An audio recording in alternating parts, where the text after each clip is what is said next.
It's a really fine line. The thing, this year we didn't. I don't think we left anything out there on the table. It wasn't like, boy, we didn't show up for this game. And we've had some of those. And that, you don't want it. You never want it to happen. I mean, it's fundamental. It's really, first of all, it's hard to expect to win in college football in our conference if you don't show up and play your best. It's really hard to expect that, and we try to make sure our players understand that. There have been times where you get away with it, but it's not going to happen often. I think it happened a little more often in the 80s.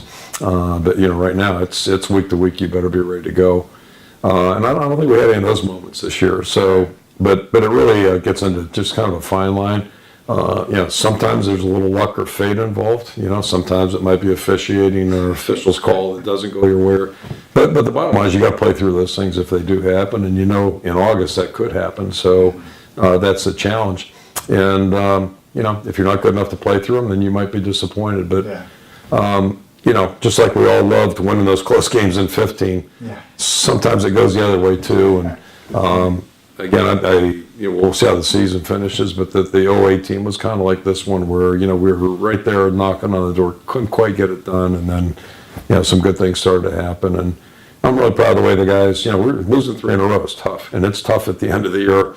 There's a lot of negativity, I'm sure, on the outside, and our guys are exposed to that because they're out on campus and they live in the real world. But for them to block everything out that might have been going on and just focus on getting that win, they did it in resounding fashion, and then came back and finished, in a game where we had to show something in that fourth quarter and pull it out. So I think that was really gratifying. And then the Miguel moment was kind of the cherry on top of the whole thing. That was kind of a nice symbolic, illustration of what we're trying to get done.